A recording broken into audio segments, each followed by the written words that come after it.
Bismillahirrahmanirrahim. Assalamualaikum warahmatullahi wabarakatuh.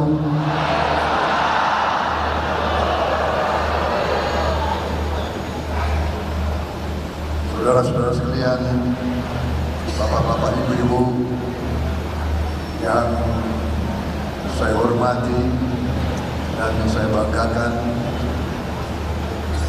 sebagai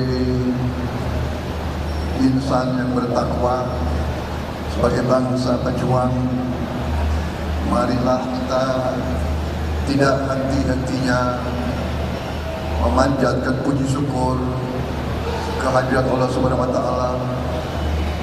Atas berkenannya lah kita masih diberi kesehatan, masih diberi nafas, bisa berkumpul pada siang hari ini di kota Bandung dalam keadaan sehat walafiat, tidak kekurangan sesuatu apapun.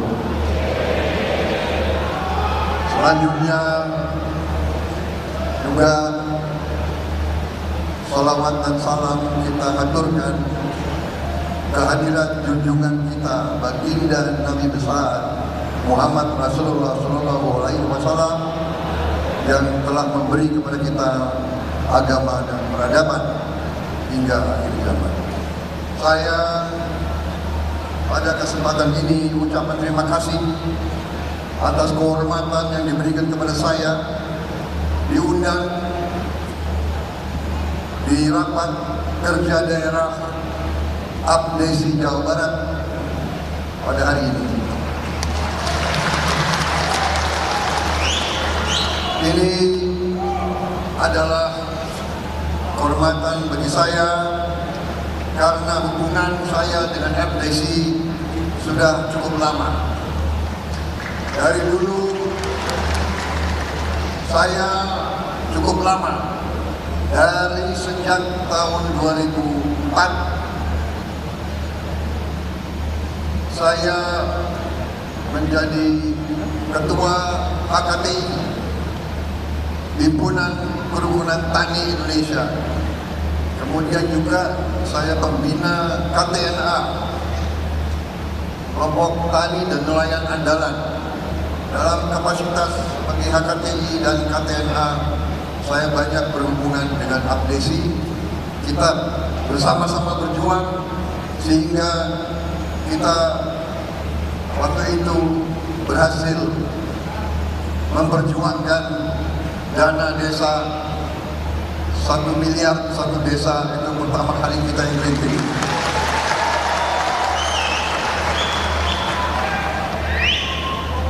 Alhamdulillah cukup berhasil, walaupun saya mengerti dan saya paham masih banyak yang perlu diperbaiki. Kita perlu mungkin memberi wewenang, memberi peran dan kekuasaan lebih besar kepada para kepala desa untuk menentukan penggunaan dana tersebut tanpa terlalu banyak pengaturan dari atas.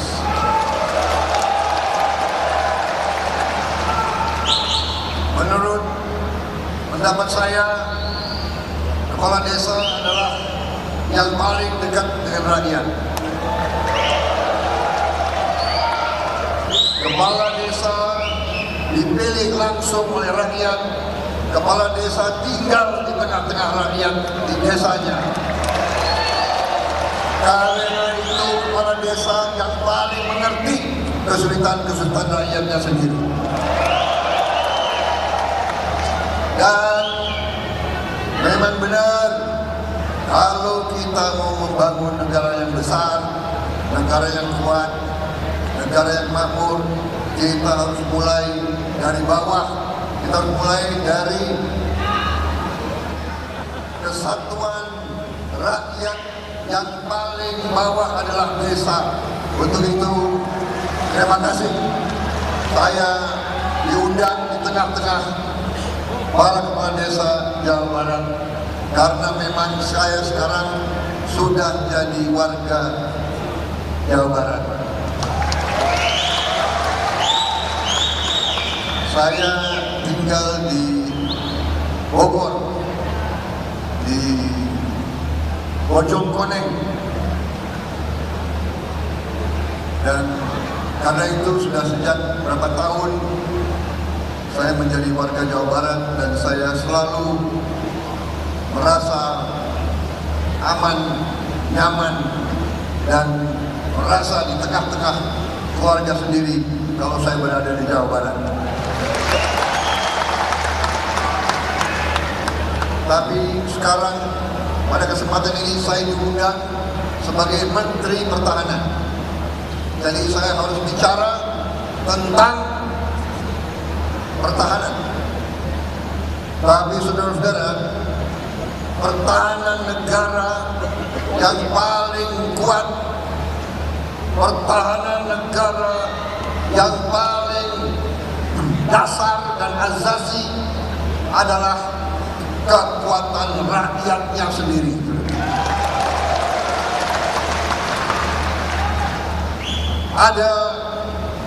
Ada suatu pepatah di banyak negara yang bunyinya adalah sebagai berikut: benteng terkuat pertahanan suatu negara terletak dalam cinta rakyatnya kepada negara tersebut. Kalau rakyat cinta tanah airnya, negara itu akan kuat. Kalau rakyat tidak cinta kepada tanah airnya, negara itu akan rapuh. Bagaimana rakyat cinta tanah air? Rakyat akan cinta tanah airnya kalau rakyat itu merasa bahwa ia dapat hidup dengan aman dan sejahtera di tanah air tersebut, dan dia akan cinta negaranya kalau pemerintahnya bisa mengayomi dan melindungi seluruh rakyatnya dari negara tersebut. Karena itu, sebagai Menteri Pertahanan, saya ingin sedikit memberi gambaran bahwa dalam pertahanan kita dari sejak ratusan tahun kita bersandar kepada kekuatan rakyat, dan karena itu sistem pertahanan kita sekarang kita beri nama pertahanan keamanan rakyat semesta, Hankam Rata. Pertahanan dan keamanan rakyat semesta. Jadi dalam sistem kita seluruh rakyat Indonesia adalah pertahanan Indonesia. Kalau ada yang mengancam negara kita, yang pernah Belanda dan bangsa-bangsa asing pernah datang ke tempat kita. Karena apa? Karena tanah air kita kaya. Karena tanah air kita kaya raya, mereka datang ke sini. Saudara-saudara sekalian, bukan kita yang ke sana, mereka yang ke sini. Dan bangsa Indonesia, semua suku, apalagi orang Jawa Barat, sifat kita adalah ramah. Kita ramah, kita menerima tamu dengan baik. Repotnya kalau tamu itu datang dan tidak mau pergi-pergi, itu yang repot. Waktu Belanda datang mau dagang. Belanda datang mau dagang, kita terima dengan baik karena sifat kita adalah ramah. Benar Bu? Ramah kan? Coba kalau ada tamu datang ke rumah ibu, pasti ibu terima dengan baik, benar ya? perlu ke tetangga pinjam gula, benar. Kalau kurang beras pinjam beras. Itu sifat kita. Tapi sifat bangsa lain. Sudah kita terima dengan baik, katanya mau dagang, nggak mau pulang. Lama-lama dia jajah kita. Jadi bapak-bapak, saudara-saudara sekalian, ibu-ibu, kita tidak boleh lengah, kita tidak boleh terlalu lugu. Tahu singkatan lugu? Lugu tahu singkatannya? Lugu singkatannya tuh lucu dan goblok. Kita tidak boleh. Kita tidak boleh lagi bisa dibohongi oleh bangsa-bangsa lain. Karena itu, dalam rangka kita membangun pertahanan kita, kita harus membangun dari desa. Karena itu saya sangat tertarik dengan kata-kata dari Marx Abdesi, bahwa memang desa harus swadaya, desa harus mandiri, desa harus kuat. Dan itulah perjuangan kita bersama. Karena itu kita, pemerintah, selalu memikirkan bagaimana bisa membantu rakyat kita yang paling memerlukan bantuan. Karena itu pemerintah sedang melaksanakan suatu strategi pembangunan ekonomi yang namanya hilirisasi. Hilirisasi artinya kita sekarang tidak mau jual kekayaan kita, sumber alam kita, kita tidak mau lagi jual murah kepada bangsa asing. Kita mau semua sumber alam kita diolah di bumi Indonesia. Kita mau semua kekayaan kita, semua tambang kita, semua hasil bumi kita diolah di bumi Indonesia. Pabrik-pabriknya harus di Indonesia. Saudara-saudara sekalian, ini bagian dari pertahanan keamanan. Saudara-saudara sekalian,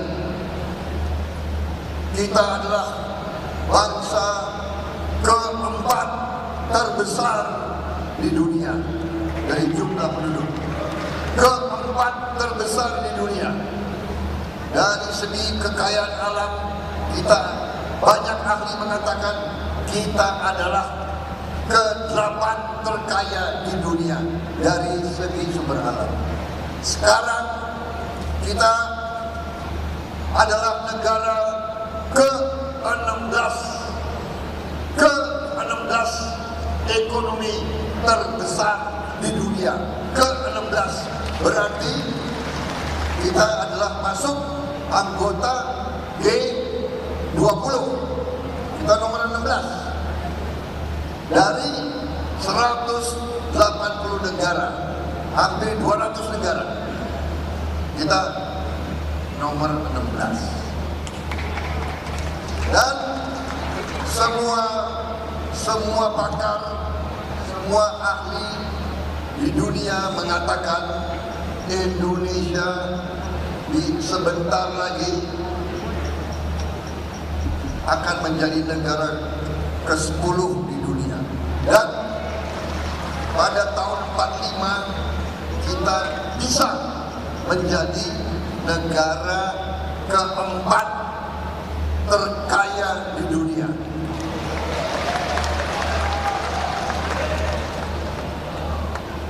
Tetapi ada tetapinya.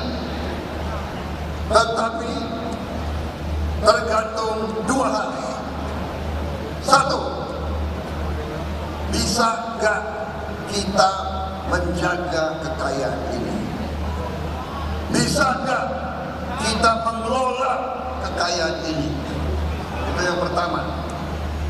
Yang kedua, bisa tidak pemimpin-pemimpin kita rukun, pemimpin kita bersatu? Kalau pemimpin kita bersatu, seluruh rakyat juga bersatu. Kalau pemimpin kita rukun, seluruh rakyat kita akan rukun. Kita akan menjadi negara yang kuat, dan akhirnya kita akan menjadi negara yang makmur dan negara yang kaya. Dan itu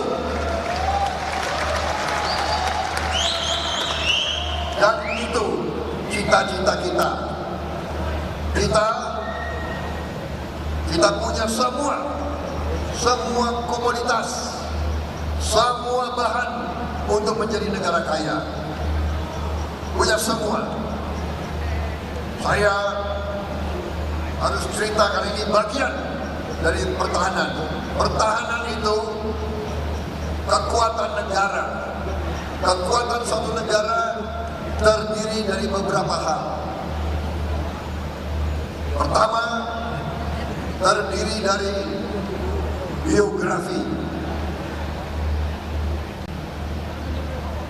Luas negara, letak negara, ya, besar atau tidak negara kita, tanah air kita cukup besar.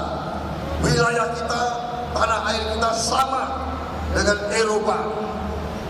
Eropa ada 28 negara, kita satu negara. Kemudian demografi itu rakyat. Rakyat kita keempat terbesar di dunia. Keempat. Nomor 1 Tiongkok, nomor 2 India, nomor 3 adalah Amerika, nomor 4 Indonesia. Saudara-saudara sekalian, selain biografi, demografi, sumber daya alam, kemudian ekonomi, sumber daya alam, kita punya hampir semua. Coba ditayangkan 21 komoditas yang kita punya. Kita punya 21 komoditas yang sangat dibutuhkan oleh dunia. Kita punya batu bara, nikel, timah, tembaga, boksit, besi baja, emas dan perak, aspal, minyak bumi, gas bumi. Kita produsen kelapa sawit terbesar di dunia. Kelapa sekarang dibutuhkan oleh seluruh dunia karena dianggap salah satu bahan melawan penyakit kanker. Karet, biofuel, BBM nanti Indonesia nanti tidak perlu import BBM lagi. Kita akan menghasilkan BBM dari bumi Indonesia. Kita adalah satu-satu negara di dunia yang nanti bisa menghasilkan BBM semuanya dari tanaman. Semuanya dari tanaman, saudara-saudara. Dan ini adalah sehat. Ini yang dianggap nanti adalah BBM hijau, energi hijau, energi yang tidak bikin rusak lingkungan hidup kita. Kita punya kayu, kita punya getah, kita punya ikan, cadangan ikan kedua terbesar di dunia, udang, rumput laut, garam. Dan ini semua kita akan bikin pabrik-pabriknya di Indonesia. Nanti mobil-mobil di seluruh dunia, mobil-mobil akan menjadi mobil listrik. Mobilnya akan pakai baterai. Bahan baterai itu apa? Nikel, kobalt. Siapa yang punya nikel terbesar di dunia? Indonesia.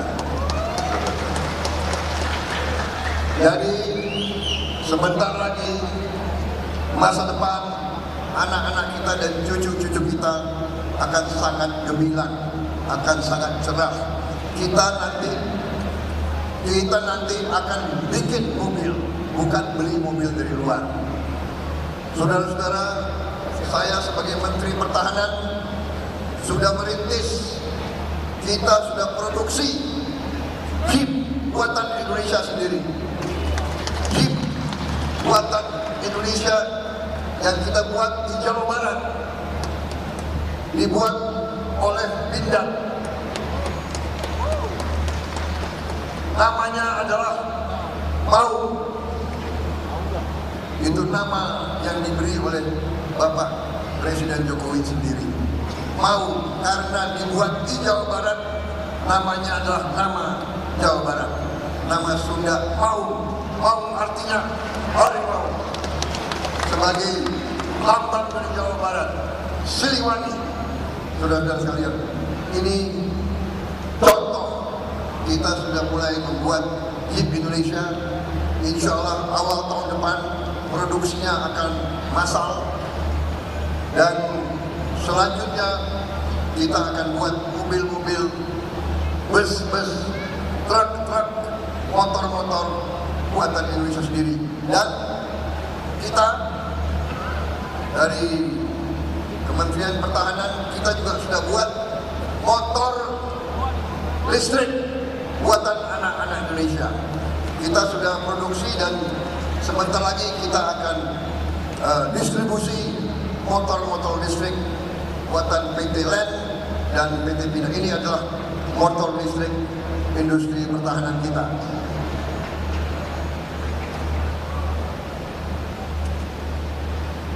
Jadi Bapak-bapak, ibu-ibu kepala desa, saudara-saudara, sebagai pemimpin yang paling dekat sama rakyat, saudara-saudara wajib mengetahui apa yang dilakukan oleh industri pertahanan, saudara-saudara sekalian. Kita sekarang sudah akan buat kapal perang buatan Indonesia sendiri.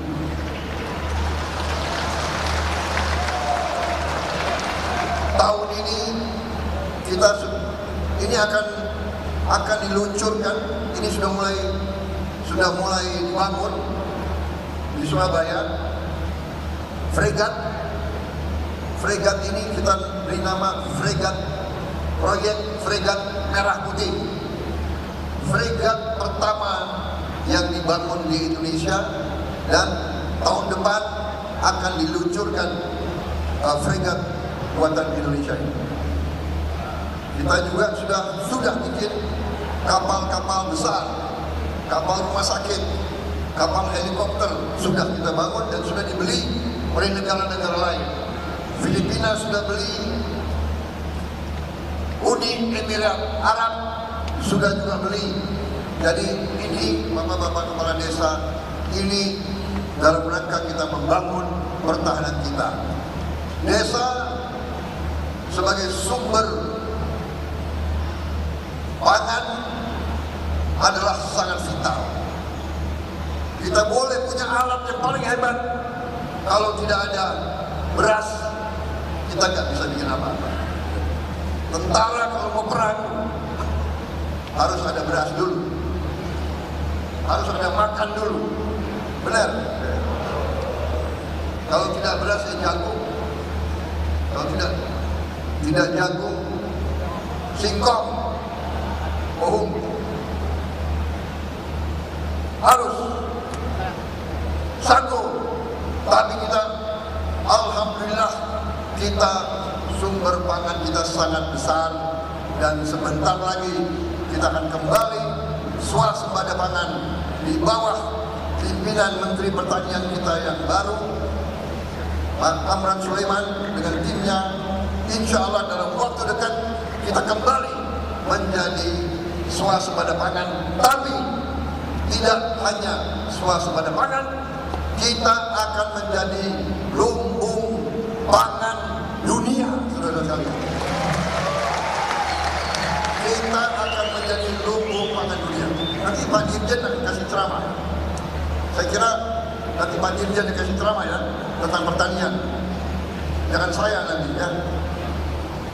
Tapi saya cerita saja bahwa tidak bisa dipisah antara pertanian dan pertahanan. Tidak bisa. Ini semua tadi saya kasih slide. Geografi, demografi, sumber alam, ekonomi, sosial, politik, ini semua bagian. Baru militer, geografi, demografi, sumber alam, ekonomi, politik, baru militer, baru jiwa, psikologi. Jadi saudara-saudara, kita ini berhubungan. Karena itu sebentar lagi saya kira para kepala desa akan diajak, kita akan turunkan Babinsa, TNI, petugas-petugas dari Kementerian Pertanian, semuanya akan mengajak kepala desa semuanya untuk kita tingkatkan produksi pangan di seluruh desa-desa seluruh Indonesia.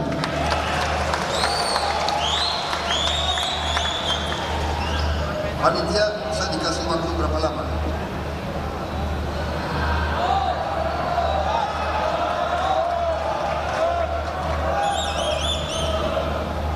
Minta izin sebentar, saya minum kopi dulu.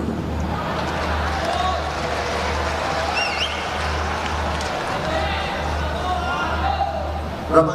Beri waktu berapa? 5 menit lagi? Baik, saudara-saudara, saya sebetulnya ingin, dan saya kalau udah dikasih panggung ini saya bisa bicara 2-3 jam. Tapi saya harus hati-hati karena nanti disemprit, karena tidak boleh kampanye. Karena saya selain Menteri Pertahanan, saya sudah resmi menjadi calon presiden.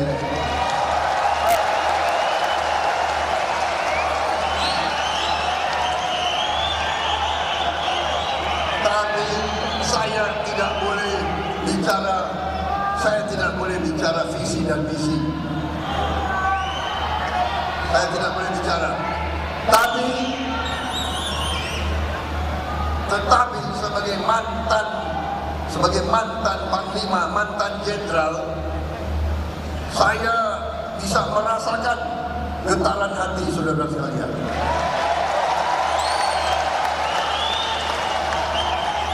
Dan saudara-saudara pasti bisa merasakan getaran hati saya.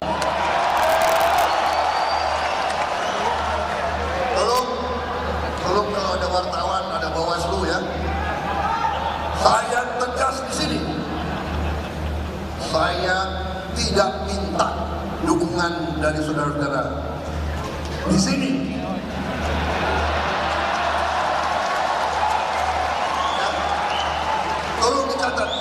Saya tidak minta dukungan kepala desa Jawa Barat di sini. Pada hari ini. Tapi saya berharap kan gak dilarang. Saya berharap dan saya berdoa bahwa saudara tidak lupa dengan saya.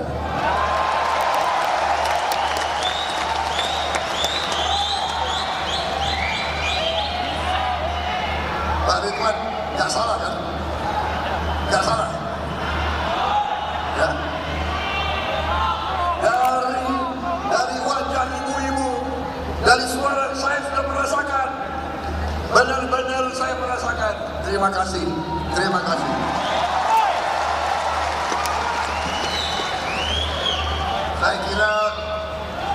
Gak usah panjang lebar lagi ya saya bicara ya. Udah.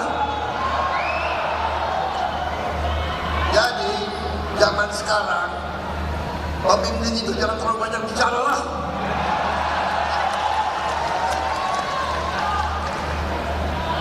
Banyak bicara kesini kesana kesini kesana. Yang jelas apa untuk rakyat? Benar ya? Ibu-ibu mikir bagaimana anak saya sekolah yang baik. Benar? Bagaimana ada susu untuk anak. Benar kan? Kalau semua anak Indonesia dapat susu gizi yang baik, pertahanan kita akan kuat. Betul? Jadi Menteri Pertahanan selalu bicara tentang pertahanan. Berarti pertahanan yang kuat nanti semua anak Indonesia harus minum susu yang banyak dan harus makan yang baik. Wassalamualaikum warahmatullahi wabarakatuh.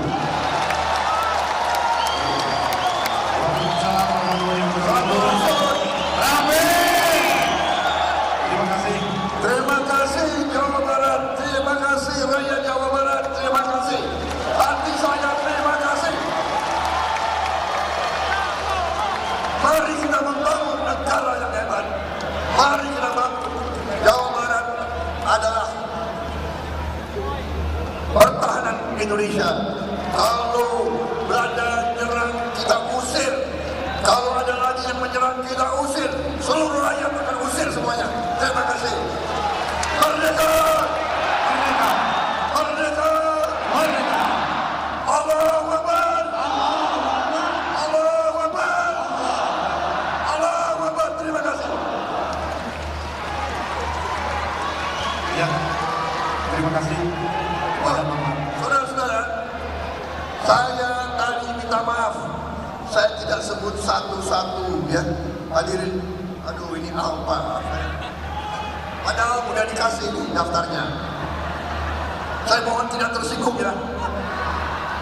Karena saya langsung merasakan semangat kalian, saya mau langsung bicara ya. Minta maaf tadi saya tidak sebut. Tapi hadir di sini hampir banyak tokoh-tokoh Jawa Barat. Hadir di sini Gubernur Jawa Barat 2018-2023 Kang Ridwan Kamil.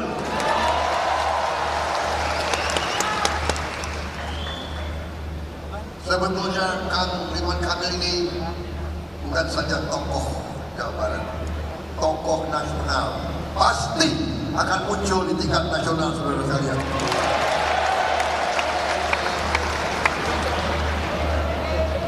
Feeling saya sering tepat. Jadi saya punya feeling ini Ridwan Kamil ini akan muncul dalam sejarah bangsa Indonesia. Kemarin terus terang kemarin itu hampir jadi wakil presiden saya itu. Tapi yang tetap emas dibuang di mana saja tetap emas, saudara. Kemudian Kang Deddy Mulyadi, tokoh Badan Hukum.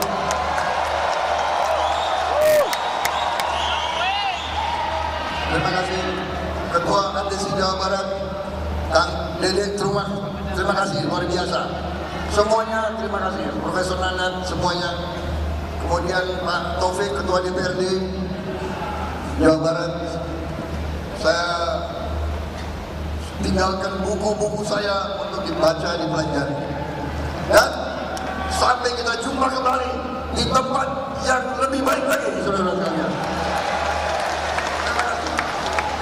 Terima kasih kepada Bapak Haji Prabowo Subianto.